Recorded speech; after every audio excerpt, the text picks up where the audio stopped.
Hey, CPTV. How are you guys? Can you hear me okay?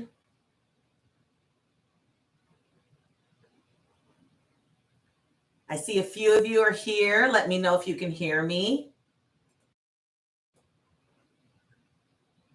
Hi, Phyllis. How are you? Welcome. I see you guys coming in. I'm excited about today. Are you excited, Phyllis? While you're coming in, let me know you're here. Let me know where you're from. Hi, just Nisi or Nessie. Hopefully I said it right. Sorry. If not, I say Nisi. I got a cousin named Nisi, and that's kind of how she spells it, actually, with an E on the end. I'm excited too. I love talking about marketing. And while everybody is still coming in, let me go ahead and do this intro.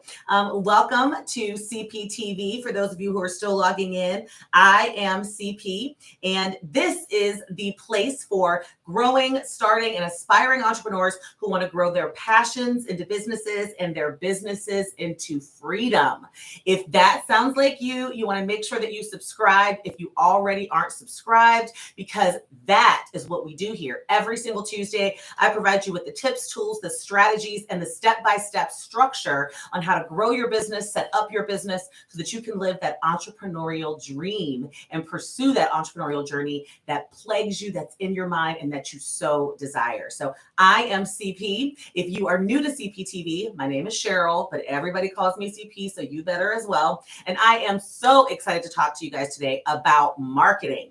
I have really not done a lot of videos on marketing. So I'm very excited to kind of kick off what we're going to be doing for the next few weeks, which is really diving in to those entrepreneurial, especially for newer entrepreneurs, those marketing strategies that I think are so critical to your success. And I wanted to go live today to really answer your questions, because I do get tons of questions surrounding marketing. And I went through and kind of grabbed some so that we can kind of talk about those things. But of course, you want to make sure that if you've got questions, if you are in a marketing conundrum right now in your life and in your business, go ahead, put those questions in. I'd love to answer them for you, even if they are more advanced marketing questions, or if they're just like, I think I should be doing this, or I think I should be doing that. That's what we're going to talk about today. We're going to be talking about your top 5 marketing strategies for new entrepreneurs. Well, actually, not just the top 5, but all of them. And I want to be able to answer your questions. So I wanted to go live because today we're actually going to start over the next few weeks, kicking off more in depth about marketing, especially for newer businesses. And when I say newer businesses, I don't necessarily mean ones that are just starting right now, although that does apply. I also mean those businesses, maybe you've been doing your business, you've been selling your products and services for a couple of years, and you just want to drive more leads into your business, better leads into your business, so that you have a nice flow of them and you don't feel like you're starting over forever and ever. So make sure that you put your questions in there. Hopefully I'll be able to give you some resources and some tools as well. I've got a couple of folks, or at least one person from Team CP on here. And I'm excited to be with you guys today. So keep on coming in. And let me see, I've got, hey, we've got, oh yes, you do pronounce it Nisi. Yes, perfect. Teresa, how are you from Arlington? Jim, how are you from the ATL? I spent a lot of time in Atlanta. My dad used to live there. I don't know if I've ever mentioned it in a different video. I actually moved him from Atlanta to Florida a couple years ago. I think we're going on maybe year 3, because COVID, y'all, 2020, I always forget that whole year existed. I don't know if y'all feel the same way I do, but I find myself needing to add a year to everything I say, because 2020 was like a wash. But moved him to Florida. It was definitely an amazing experience. I'm being sarcastic, y'all. It wasn't an amazing experience, but I loved ATL when I used to go visit him, which was pretty often. A couple times a month I used to be there. So I'm excited to have you here. And again, make sure you put your questions in. So when you start out on your entrepreneurial journey, you are extremely aware from the very beginning that you have got to market your business. I mean, the mindset that we have when we are new entrepreneurs is, I've got this great idea. I've got this product or service that I think everyone is going to buy. And then sometimes we are like smacked in the face when we just kind of announce that we got it and the floodgates don't open and a ton of people just buy from us. What we have to really understand about marketing, especially as a new entrepreneur, is that it is a constant effort. It is significant. And I have to say, and I think I've said this before, one of the most important roles that you are going to have as a new entrepreneur or as a growing entrepreneur, if you are already at the multiple six-figure mark, you're trying to get to that seven-figure mark, or you're at the seven-figure mark and you're trying to get to that eight-figure mark, one of the most important roles that you are going to play in your business is Chief Marketing Officer. And it's critical because marketing is constant. It is forever present. You have to constantly do it. And it can be extremely exhausting until you find that perfect strategy or that perfect mix of strategies that really does give you more leads than you can handle. And that's really the goal. So when people say, I need more leads, sometimes your mindset might be, well, let me buy some leads or let me go out here and cold call or different things like that. And while that is a strategy, it may not be the most effective strategy. And it's also the most daunting. It can be the most debilitating, but it can also, with all of the work that you put into some of those more traditional marketing strategies, you may not see the results, which then causes you to become paralyzed and lose complete interest in marketing. And so marketing is not a throw it to the wall and see what sticks type of activity. It is an extremely strategic activity, and it requires commitment. And I am so grateful and so thankful that we have so many additional cost-effective marketing strategies available to us today than I did 25 years ago when I was starting my first business. I mean, marketing was expensive. And it was something that I really hated. And so, I tried to offset it by hiring people to go out there and do that face-to-face marketing. So I've got a ton of experience in door knocking and cold calling, script writing, all of those things. And now we've got so many strategies that give us an opportunity as entrepreneurs to really put our marketing on autopilot. And I want to make sure that you guys are aware of what those marketing strategies are. And I want to dive right into some of these questions because when we talk about marketing, there's tons of questions. I mean, unless you have a business where you are a marketer, where you are offering marketing services, where you're doing marketing for other businesses, it can really be a place where you have no idea what to really do or how to do it. And I can tell you, I've made a ton of mistakes. I mean, I took marketing classes in college and all of those things, and it still didn't compute the same as it needed to when I became an entrepreneur. So I'm going to dive into some of our questions because I don't want to keep you guys here all night long. But I want to make sure that you guys can ask your questions as well. So if you've been thinking about marketing questions and that relates to, your tools, your website, or your social media, or your content or freebies or email marketing. We're going to talk about all of those things a little bit today. I'm going to answer your questions. And then for the next 5 to 6 weeks, we are really going to be diving deep into what I would call my top 5 marketing strategies for newer entrepreneurs. So let me get to question number 1. And this one comes from Can't FX. So I wasn't sure when I saw Can't FX if that meant can't focus. Because I was automatically in my mind taking FX to mean and focus. So if you are watching today, Can't FX, this is your question. You've sent it to me more than once. You've sent it to me on YouTube and you've also sent it to me in my IG. And I don't think I mentioned it to everybody. If you are on Instagram or on Facebook, you can find me there as well. Instagram, I'm Cheryl C. Perez. On Facebook, it's CCP Impact. So make sure you check those out. And you can always inbox me questions there as well. And then obviously, if you're on today and you are already a member of the Startup Academy, then you know that you can text me and that we'll be diving a lot deeper in your academy, in your portal, into the specifics of how to get all of these things that we're going to talk about today done. So Can't FX. Here's your question. Which website builder did you use or which ones would you recommend? And that's a really good question. It's a question that I get a lot. So I have used multiple website builders. When I started my first business, I actually developed a skill to build websites myself. And that was because I had no money to pay nobody to build my website, or at least at the time, the resources that exist today for inexpensive website building didn't exist. So I really had to dive in and learn how to build my own websites. And I focused a lot on drag and drop types of website services. If those of you who are out there building your own website, let me get a hell yeah in the comments if you have experience trying to build your own in that drag and drop.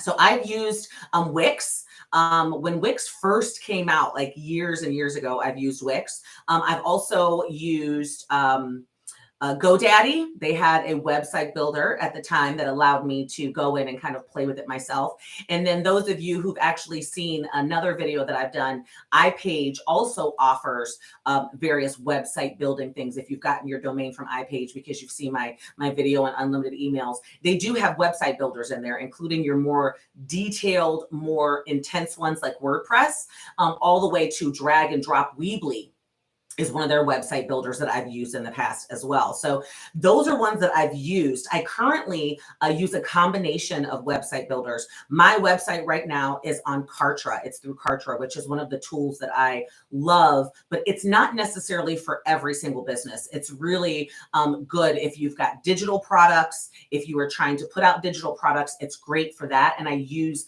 Kartra for some of those. And then I also use WordPress for some other aspects of it because they can all coordinate. You don't have to just use one. And which ones do I recommend? You know, it's funny because, you know, they all have their different perks, their different benefits, but they all have kind of their different challenges. So when you're choosing a website builder, my biggest recommendation is you want to go with one that's going to be in your budget and give you the tools that you need depending upon how you're deciding to move forward with the construction of your website. That means if you're planning on trying to take a stab at it yourself, then you definitely want one that has some drag and drop capabilities, that has some templates that you can start with that will guide you, but that also has a pretty good loading speed. I didn't really realize how important loading speed was for a website until I started doing a lot of research because I was trying to build it myself. And one of the things that I've learned is if you have a website, which most people nowadays are accessing on their phone, so you have to be able to kind of create the website where it is very mobile friendly. Y'all know what I mean. I have gone to websites before on my phone, and you know what I'm talking about, girl. Gone on websites that are completely unfriendly when it comes to mobile. But aside from that, and I'm going to talk about the mobile in a little bit, it has to load quickly because the average person who goes to your website will only stay for 3.2 seconds. And it might even be less than that now with TikTok and, you know, our Generation Zers, but 3.2 seconds. If your website isn't loaded for them to begin to go through it in less than 5 seconds, they're not going to stay. So you want to make sure when you're investigating website builders that you have one that has, through reviews and through their specifications, telling you that they have loading, fast loading available to them. You also want to make sure that you've got, I see that. Oh, okay, awesome. Yes. So someone from my team actually just put 2 links in the chat if you want to grab that. The link to Kartra is in there. If you want to check out Kartra, you can check out Kartra in there. And then also iPage, that link to iPage that I mentioned to you, where you can get your domain, you can get your unlimited emails, and you can also grab the Weebly build for that. So I would definitely say fast loading pages is one of the most critical priorities for finding a website builder or choosing where you're going to put your website, right? The second thing, as I've already mentioned, is the ability for your website to be mobile friendly. And that oftentimes requires when you're building it in desktop mode, which most people will build their websites in desktop mode. You have to be able to see what it's going to look like on mobile, because 90% of your website visitors are now going to access that website via their cell phones. And if it looks all crazy and they can't click links and all the information isn't showing well, they're going to leave your website. And that is so important. So choose one that also gives you mobile friendly views and allows you to manipulate that data so that it looks even better on mobile than it does on desktop. I really do focus, and my team focuses on making sure that the website is configured for mobile access, even more so than it's configured for desktop, because the majority of us are going to access it on desktop. But I think that Wix is great. Their loading times can be a little slower, but it does give you the ability to put up a website, especially if you're trying to get something up and going, for you to be able to work on the back end if you hire someone or you find someone to build you a more robust website. I also think that GoDaddy has some great templates out there, but if I had to choose between Wix and GoDaddy, I would probably say Wix, just from my own experiences, which were years ago. But Wix I like better. And I really did build an entire website in Weebly, and it was very Wix similar. And again, Weebly you can access through iPage. So those are some of my favorites. And of course, you know, I do recommend Kartra if you've got a business that is requiring and you want kind of a seamless transition between what your website provides to the public, but also how it captures, you know, folks' information and gives you the analytics, because they do a great job at that. I also get lots of questions sometimes around what to include, right? When you are looking for someone to build your website. First, like, where do you go? What should you be looking for in that person? And I've done another video, and we'll go ahead and put that in the description, but I'm going to be talking in depth in the coming weeks. 2 whole videos are going to be dedicated to websites because they are that important, right? It's your office online. So, I almost forgot what I was going to say, y'all. But I really do believe that it is important for you when you are going into building your website and finding someone to build your website, that you can go out to Fiverr. And I don't know how many of you guys have used Fiverr in the past, but Fiverr.com has a ton of folks on there that do website construction, and you can get it very cost effectively. Now, I have to definitely say with Fiverr, in my experience, is you really have to weed through the grass, right? You've got to be very strategic in who you choose, very thoroughly read the reviews, and very thoroughly go through a website building design process, interviewing process. So when we've hired people in the past to build websites, I go through a interviewing process. It's almost as if you're hiring an employee, and I will start with interviewing 10 potential designers with some questions. I put together an interview questionnaire, ask them those questions, see samples of their work, narrow that down to my top 3, go through that same process, get proposals on pricing, and then narrow that down to my top 1 that I actually do choose. And I can do that on Fiverr because I can get like 10 or 15 different people, but you can also go, which is what I think is a little bit more of an upgraded version of Fiverr, to Upworks. And Upworks also allows you to put out your job, like say, hey, I'm looking for someone to build my website. This is my industry. This is what I do. And can someone can someone build my website for me? And they will actually bid on that project, and you can make a decision that way as well. So I definitely think that building a website nowadays has to be a lot more strategic than it was when I built my first website. If you have the ability to pay someone to do the website for you, I would totally recommend that you go that route. And depending upon what you pay for, you are going to get various things on the realm of websites. You can get, kind of a 1-page website or a 2-page website, all the way to a more robust website, someone who's familiar with WordPress and things like that. Now, when you do choose that website builder and someone to design that website, you want to make sure that they are you are choosing a builder or that they're familiar with that builder enough so that you do have the ability to do updates, because your website will need updates. We're actually going through an update right now with our website, with my website. I feel like it's more of a revamp. It started out as an update, but I feel like it's more of a revamp at this point. But I wanted to make sure that if I wasn't going to be hiring someone long-term for my website creation, that I needed to find someone who could build a site and also make it so that I could go in, or someone from my team, but in the very beginning when it was just me, that I could go in and do those updates myself, because you will update things on your website. You'll update your experiences, you'll update your services, you'll update your products. There are regular updates that should take place. If you've got pop-ups, you're going to want to update those. So keeping those things in mind, right, is the most important thing when choosing your website builder and who's going to build your website. Fast loading times, mobile friendly, the ability for someone that you know and trust that you can interview to build it, and then also access for you to be able to make updates, as you ultimately need it. Oh yeah, awesome. Thank you. Team CP, Mike also just put in our chat, my 10 easy steps to building your websites as a new entrepreneur. That video that I did walk you through. And there's also, I believe, a downloadable in that one that gives you those steps. So you can go in there and get that freebie out as well if you check out that video. And Mike, can you go ahead and put in the chat that freebie? I think it's the website checklist. And I'm going to be diving into those more in a couple of weeks into another video that we're going to be doing. So hopefully that answered your question. Can't focus or can't FX? If so, let me know if you're watching. If not, you guys go ahead and put your questions in. So now I'm going to kind of switch it up a bit, because when we talk about common and uncommon marketing strategies for entrepreneurs, I want to kind of give you some ones that I think are common, that should be a basic part of your marketing strategy. First, a website. We just talked about that. Second is an email marketing strategy.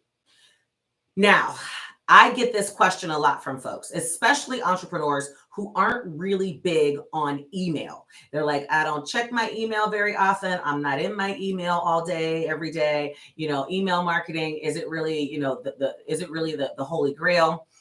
First, if you are an entrepreneur, I'm going to come close.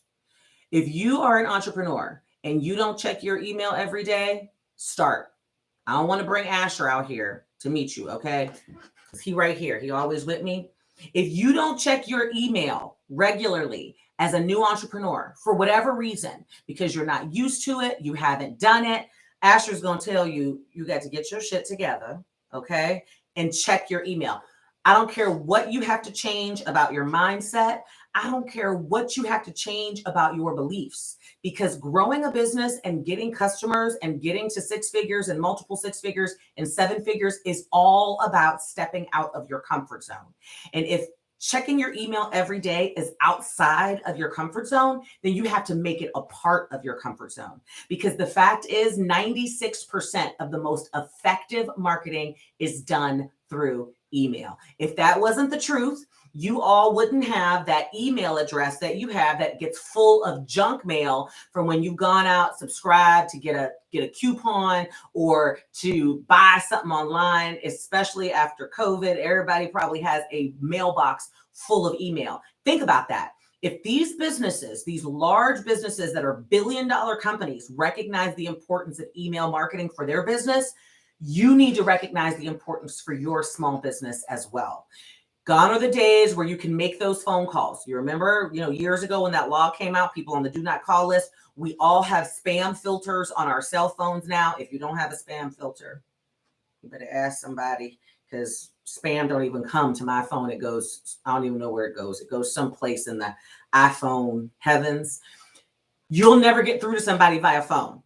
Email marketing is a common strategy for marketing for a small business, for an entrepreneur. I don't care what industry you're in, if you're e-commerce, if you're product-based, if you're digitally product-based, if you are a coach, if you are a consultant, if you are a nonprofit and you're raising money, whatever it is, email marketing is going to be the thing. And when I say email marketing, there's an entire strategy around email marketing. And I'm going to get really good into a whole nother video that we're going to be doing in the next few weeks, focused on content and email marketing, because it is critical. It will change the game when it comes to how you get your leads in and ultimately how you nurture that relationship to build that credibility and to build that confidence in your relationship so that they will purchase and buy from you. I don't care what your product or service is. And since I mentioned email as a common marketing strategy for entrepreneurs, I want to answer a question because Colby 17898, if you are watching, Colby, let me know you are in the audience right now because I'm going to say hi. I am about to address your question. And this may be a question for all of you. And he's going to kind of make me get a little bit into a video that's coming out in a few weeks. But Cheryl, or CP, actually, he said CP. And I just saw Cheryl. What are the major pieces of an effective email marketing process?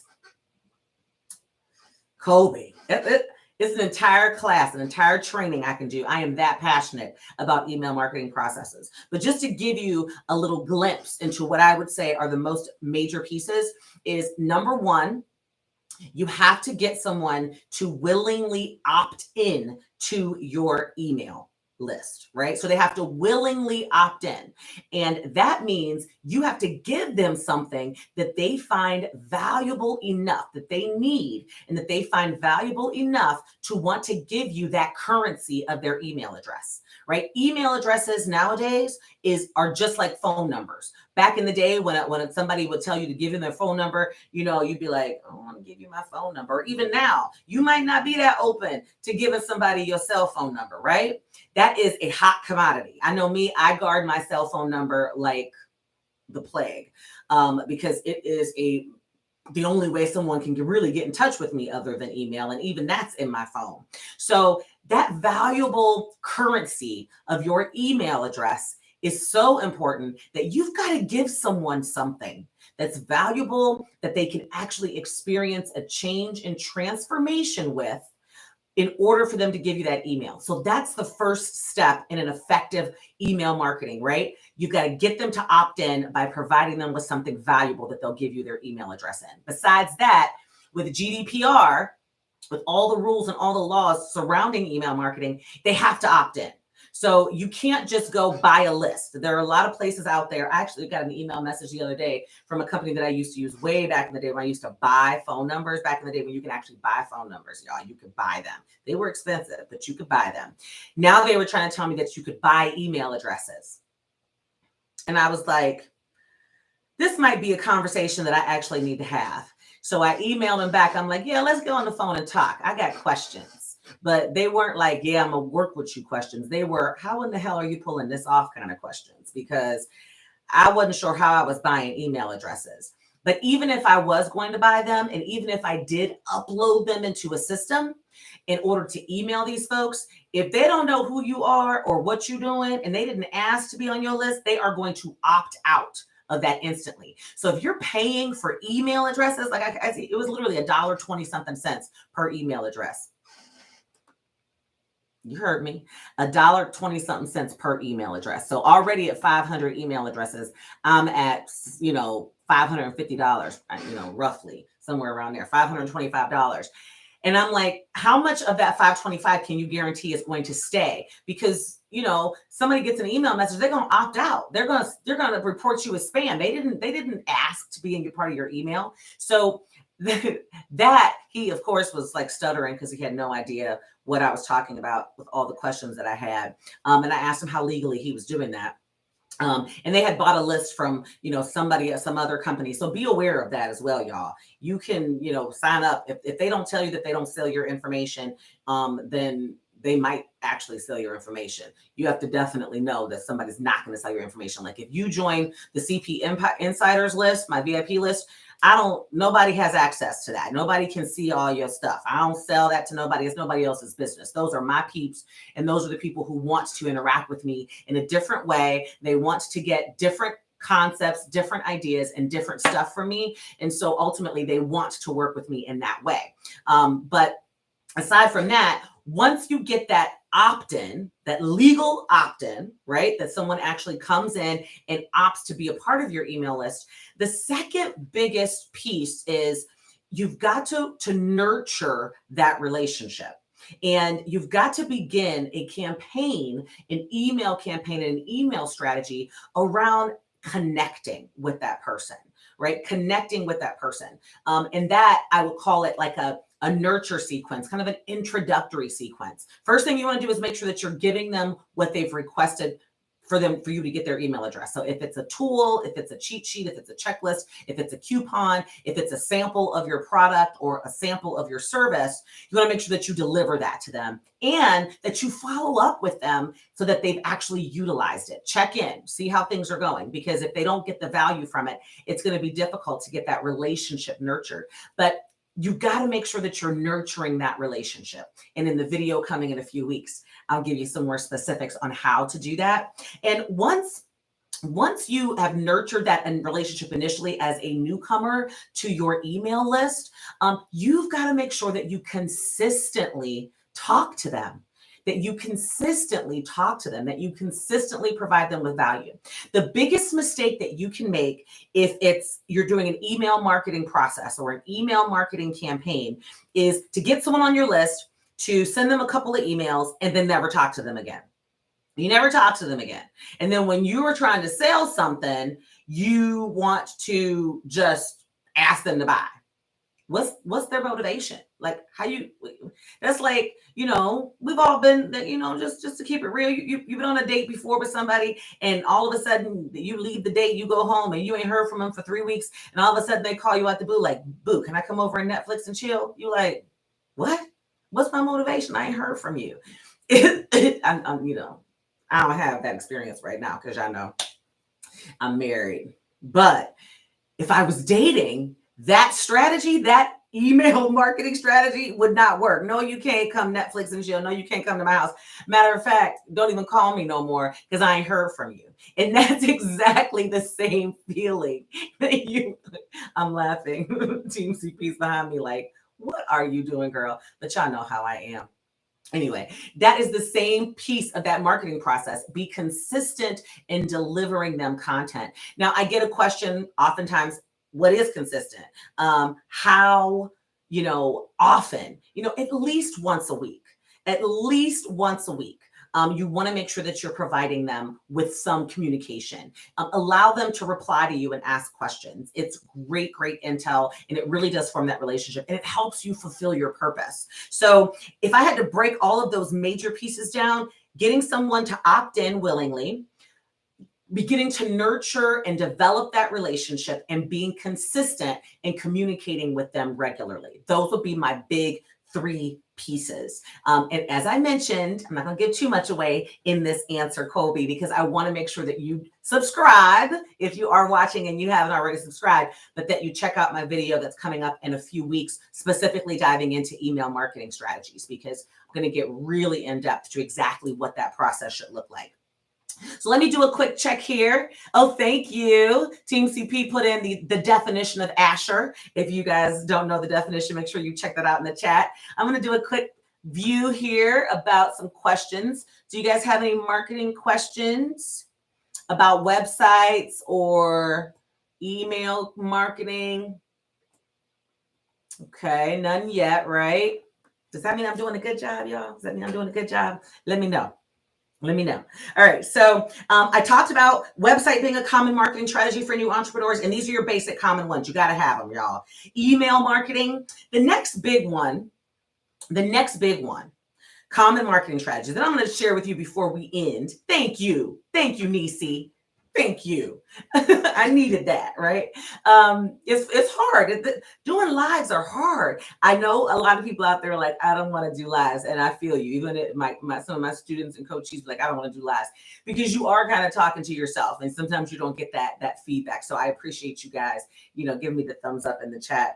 So I'm going to give you some uncommon ones that I think are great out of the box, kind of hacks and ideas, as we get closer to the end. But the third common marketing strategy that I would tell you got to have is social media. Yes, I said it. And if you don't already know that, then it's okay. I believe it or not, I've had students that tell me I don't like social media. I stay away from social media. I'm never on my social media. Actually, quite a few of my students. And if you're in the Startup Academy membership program, there is an entire lots of videos actually that I talk about social media and getting your mind right around that. I was on social media late. Facebook, I don't remember when it even came out, but I didn't get on it for a while. And it was just a number of different reasons. I just felt like it was just going to be so time consuming. And, you know, as an entrepreneur, your mindset you develop over the years, you start to be like, time is money and I don't want to just sit and scroll. But I realized that it was going to be an important piece of my communication with my family and with my friends. And then I realized how important it was for me to be able to market my business. Now, social media is part of the reason why it should be one of your common marketing strategies as a new entrepreneur is because it is free.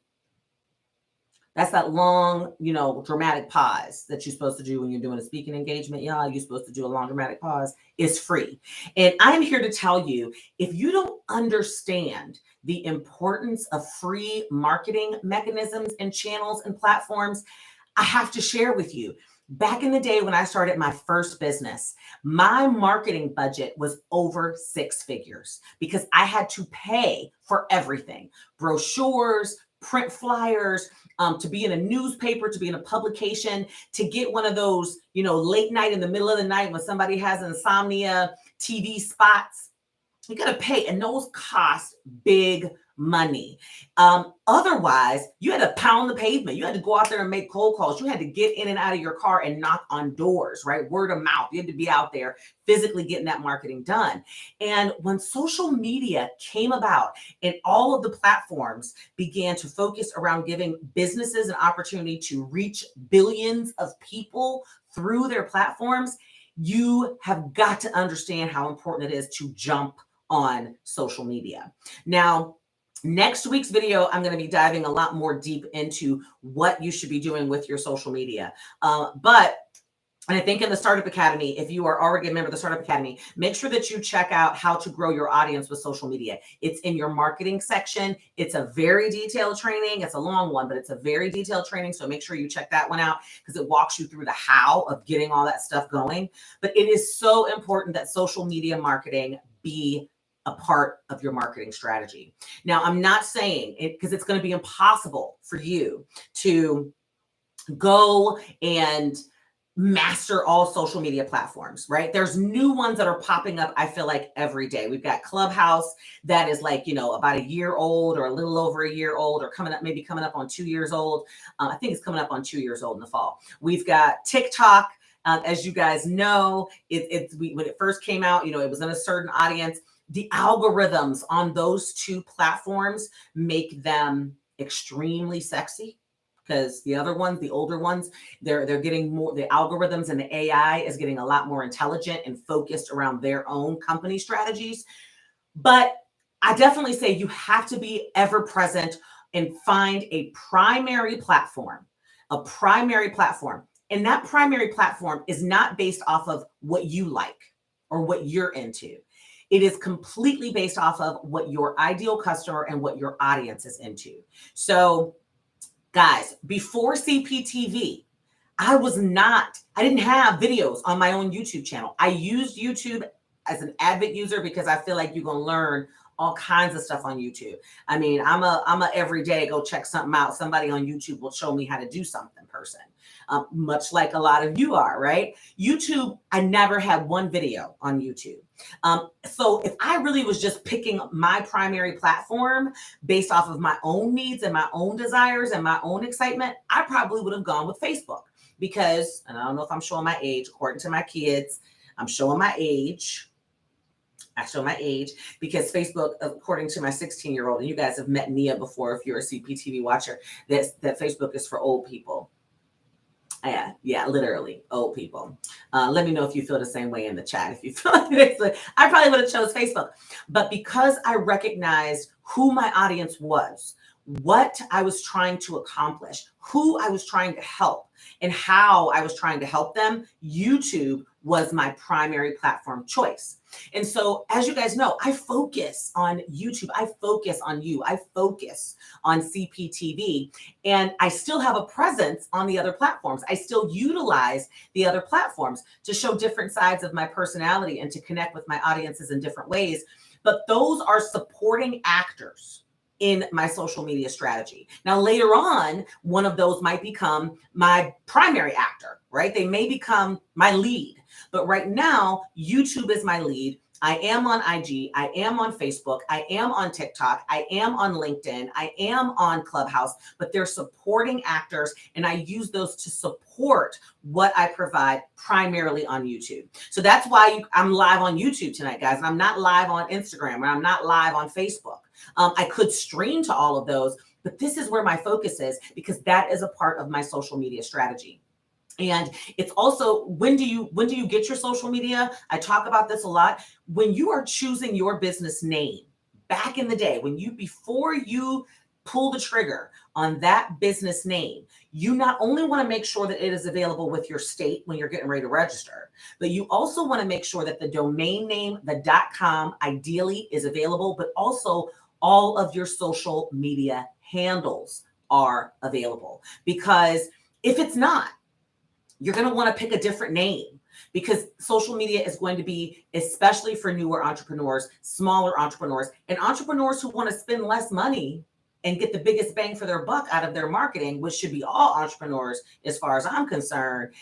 Social media is going to be a primary piece of your overall marketing strategy. So that is a very common strategy. Let me know if you've got any questions about social media, and I will come in and check because I see some action happening. So major pieces. Okay, I talked about that one. So the next one, let me see. I just got to notice. Let's see. Okay, what about landing pages? Joyce. Hi. Oh, thank you, Angie. Thank you. I'm a natural on live. Thank you so much. What about a landing page? Yes, Joyce. So landing pages are absolutely critical. They're different than a website. For those of you who don't know what a landing page is a one-page web-based location that will capture someone's data, right? It's designed to capture data, unlike a website. A website is designed, it should be an call to action based website, which I'll get into in later videos. But a landing page is a one-page destination on the web that is designed to capture someone's website. So that's why when you build a landing page, I'll tell you things like, and actually, Joyce, I know that you're a Startup Academy member, if I'm correct. If you are, in the marketing section, there is, in the tech section, in your tech bonus section, I believe, someone from Team CP actually walks you through how to build landing pages. So you want to check that out. But a landing page is not going to give you an opportunity to leave that page. You literally have to X out in order to leave that page. And the whole purpose of it is to provide information in that email marketing step, in that email marketing strategy that I talked about. So when someone is opting into your email list, you're going to provide them with a free tool or something valuable, right? When they click a link, they're going to go to a landing page. That's that one pager that will then prompt them, give them information about what they're looking for, and get them to give you their email address. That's the most common use for email, to capture data and capture information. Now, I have seen people use one-page websites, but that's different than a landing page, because a landing page doesn't give anyone the opportunity to leave and exit out of it without leaving the page altogether. You don't want to have a footer on there. You want to capture their attention. So you don't want to have a footer where it says, click here to get to the home page. You also don't want your landing page to have a toolbar at the top that allows them to click to other pages. The entire purpose of that landing page is to get them there and to get them to make a decision about giving you their information. That call to action, that's the whole purpose of it. So hopefully that answers your question.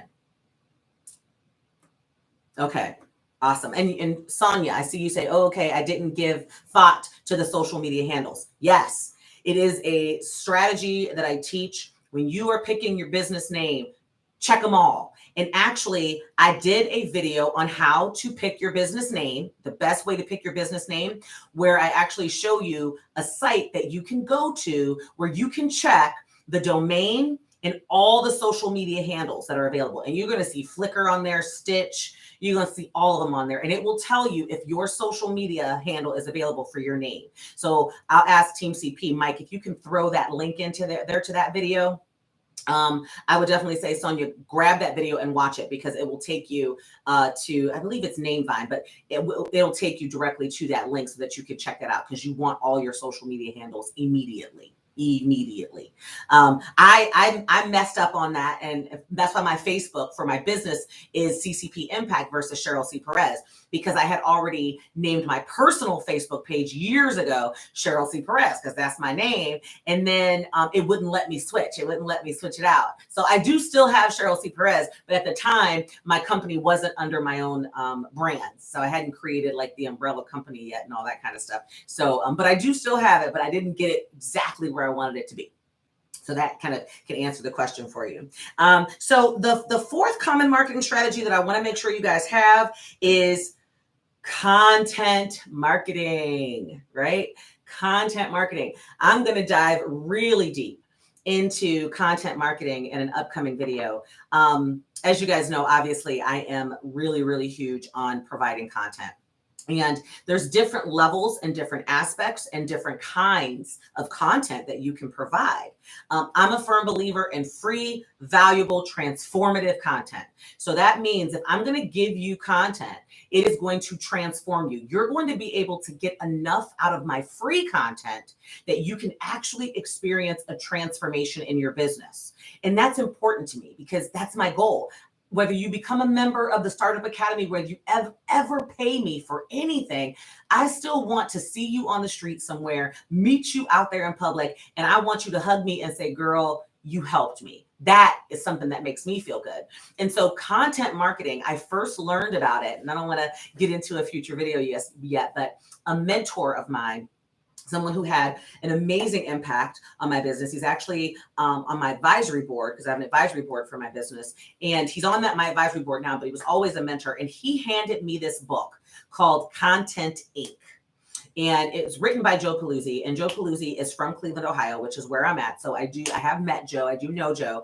And when I saw the book, I was like, what is this concept? Because again, y'all, I was out there doing that old school marketing that I'm talking about. I had 65 salespeople that were knocking on doors and making 500 cold calls a week. And it was draining. I was constantly helping them overcome the mental battles that go along with that. But I mean, I can give you a cold call script and teach you how to overcome an objection with the quickness. But we don't need to do that anymore, because we've got things like content marketing, right? And so content marketing really just means that you're creating content that is designed to go out through your social media channels, through a blog, through a video, through a CPTV, through whatever. And it's designed to provide an audience with information that draws your ideal customer to you, that draws them to you. And so content is something that is not only significant in driving leads, but it is so significant in driving the right leads. And I say the right leads because not all leads are good leads, y'all. Not all leads are good leads. You've experienced that before. If you've sold anything at all in your life, whether it's your current business or it was your side hustle, or you've been doing your business for a while, if you sold anything at all, you have a category of customers in your mind that you just don't want to ever deal with. That person that you like, they don't want to pay you. They always want to negotiate something down. They want to get a coupon. They don't use it. They don't, you just have the idea in your mind of a customer that you don't want, right? That you don't want to deal with. And that's okay. That is normal. We all have those customers that we've experienced that we don't want to deal with. Not all customers are good customers. Now, when you first start in your business and you want to make money, you feel like every single customer is a good customer. And that's okay, because the more of those bad customers that you deal with, the more you'll know what you're not looking for. And sometimes it's easier to figure out who you are looking for once you know who you're not looking for. It's the same thing in relationships, right? It's like when someone says, oh, what are you looking for in a mate? I'm like, I don't really know, but I can tell you who I don't want. because of your experiences, right? So content marketing is designed to not only attract that customer, but it's going to attract the right customer for your business. The customer that is finding value in the content that you are providing. And that's why content marketing became such an obsession for me once I got that book. So if you guys have not read Content Inc., check it out. It is on Amazon, and it's by Joe Paluzzi. It goes over, he is the king of content. He even created the whole concept years ago. And the book is good. It's not an easy read because it's very business oriented read, but it does break down the strategy behind content marketing. And I can't wait to get into that video, y'all. It's going to be some golden nuggets in there. And so I want to make sure that I address Justin's question, because he did send this question to me. I believe it was on IG, but it may have been here on YouTube as well. And Justin's question is related to content. It says, what kind of content should I create, and what should it be about? Justin, I struggle as well. When you are a content creator, because I don't consider myself to be a content creator in the way that some folks consider YouTubers to be content creators, right?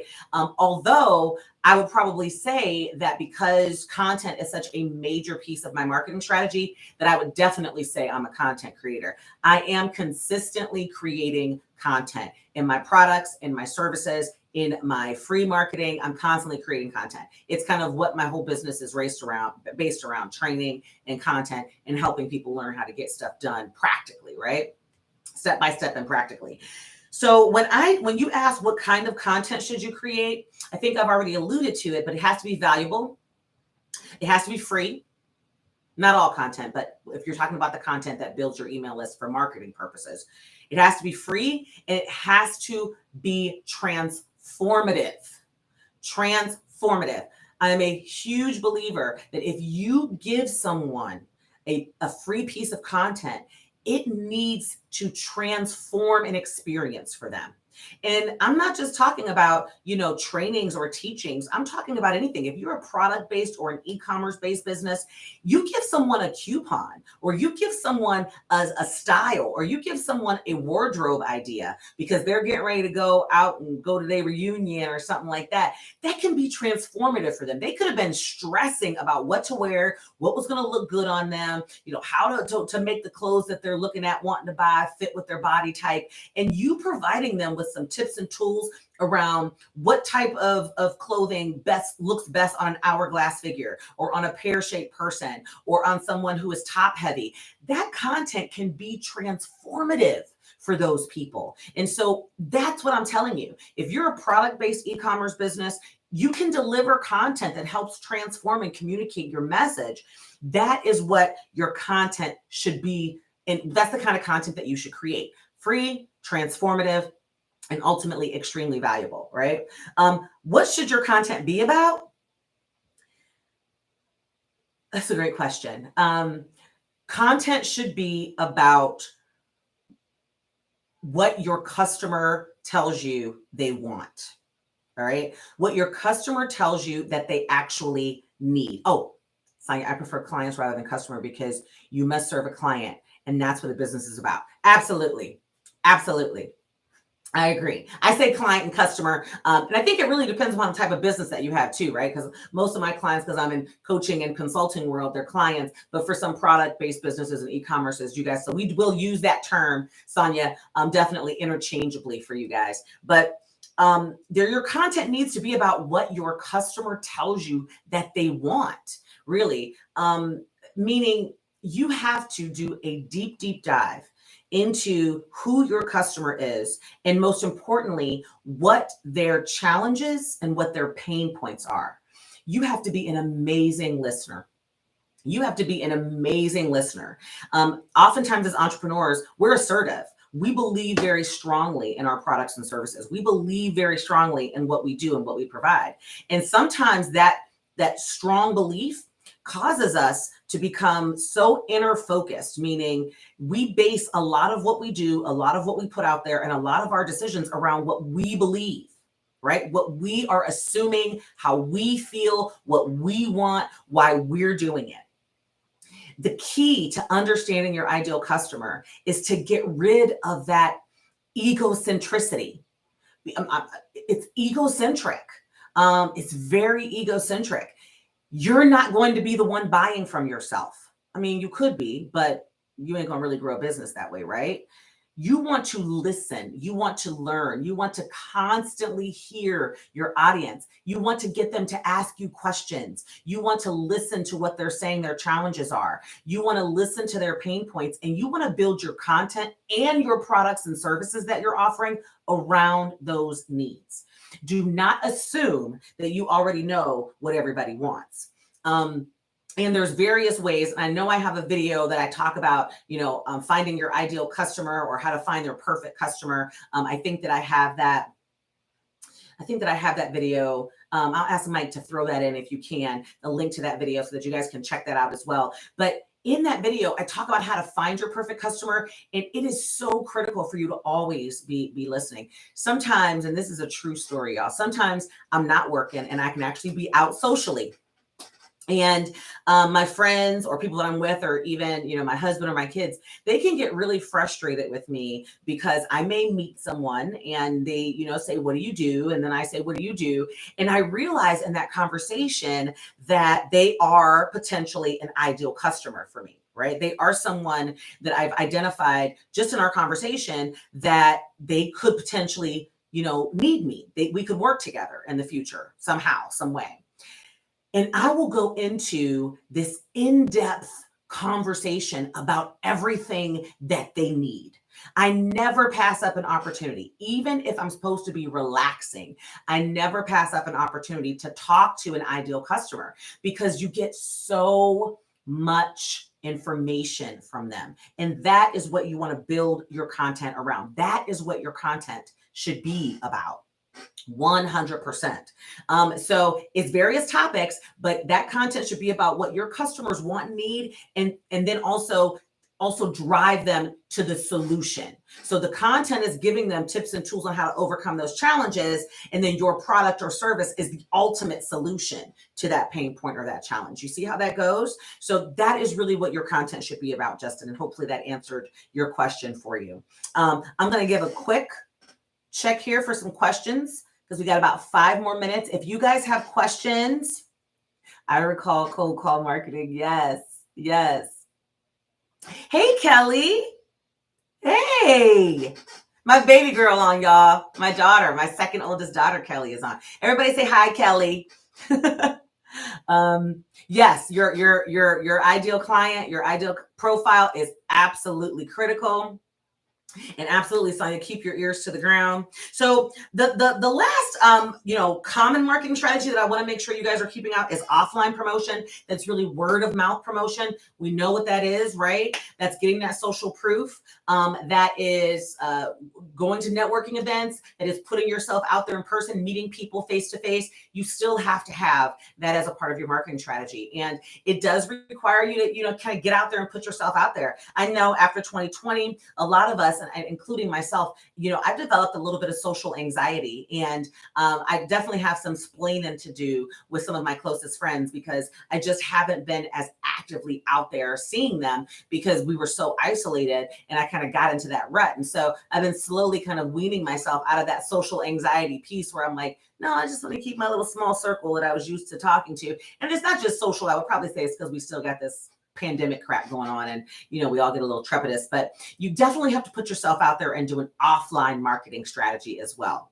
So I really quickly, before we wrap up, and as you guys get more questions in there, I really want to talk about some uncommon marketing strategies for new entrepreneurs that I have tried and that I think are amazing. And this might trigger some great ideas. These are kind of some hacks for you. One is to launch a referral program and actually give your clients prizes, awards, things like that if they refer you to someone else. It's a great marketing strategy. At one point in one of my businesses, we actually did a client trip where the clients that gave referrals would go into, and we just do a company trip. And we would take their name out, and then they would ultimately be able to qualify to go on that all expense paid trip. That was really, really helpful. So a referral program of some kind. If you refer me, you get a $10 credit, or, you get a free coaching call, or you get a free inspection, or, you get a free product. Also, start with a beta. Now, I talk a lot when you're creating products and services on having a good beta product launch. Start with an exclusive one. It's a great way to kind of create that secrecy around your product and service, to market that product and service, because people want to feel like they're a part of it, but to also test out your idea so that you can tweak whatever needs to be tweaked and fine tune it. Also, I mentioned this, attending trade shows, conferences, and networking events.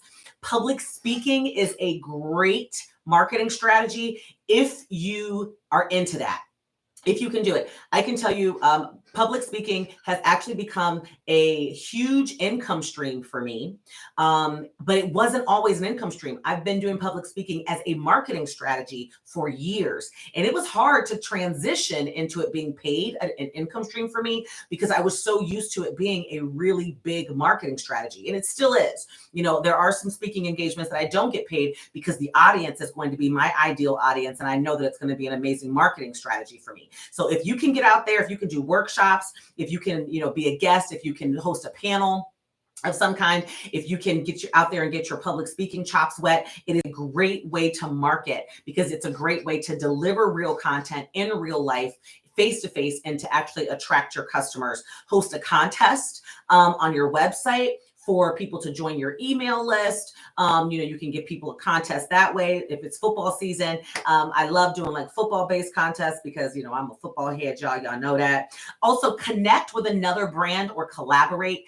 Think of your competitor as a collaborator, not a competitor. If they're doing the same thing that you're doing, you have your own niche, they have their own niche. And ultimately, if you come together, you're going to expose each other to each other's audiences, and it's going to give you a huge, opportunity. I actually did a video with a marketing expert, Turdon, a few months ago, I believe it was, and she talked about that being a key marketing strategy for her business. She's also kind of a Clubhouse specialist, so you want to check that video out as well. And then also, this was a good one, but free t-shirts, free merch.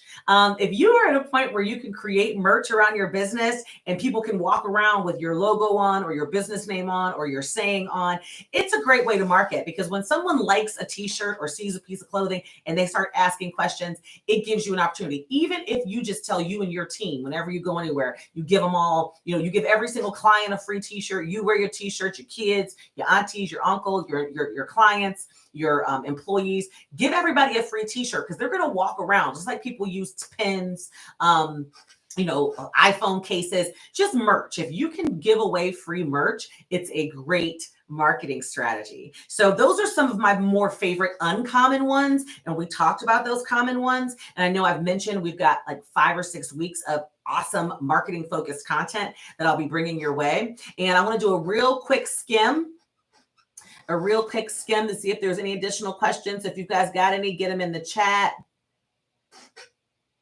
Everybody's telling Kelly hi. If I embarrassed you, baby, I'm sorry. But I don't think so. She said hi, Mom. Awesome. So we've got lots of video links in this chat. I can't believe I talked about all these videos. Thank you so much, Mike, for getting all those in there. I wouldn't have been able to manage. And again, guys, hopefully you got a lot out of this. I wanted to keep it to an hour. I know I've done lives before where we've gone way over because there's been tons of questions. And we're going to be talking about, marketing strategies. We're going to be diving deep into those 5 common that I've mentioned to you today: websites, email marketing, social media, content marketing, and word of mouth offline marketing. I'm going to be diving really deep in the coming weeks into those. So make sure that if you haven't already subscribed, that you do, you click that. You also click that bell so that you get reminders every single time we go live, which is every Tuesday. And make sure that if you didn't grab any of the tools, or if you want to be a CP insider, you go out to my website, CherylCperez.com, join the email list. I give all kinds of good stuff in there as well. And you can always email me or send me a message on Instagram. I shouldn't say email me. Send me a message on Instagram or Facebook if you've got additional questions that you think about after we're over today. I've had a blast with you guys. Marketing is my jam. It has become a passion. I love it. So I cannot wait to see you guys in the next few weeks. And I want you guys to stay safe, Enjoy wherever you're looking and watching from around the country or around the world. I appreciate you tuning in today, and I will see you guys soon. Be safe and bye-bye. Mwah!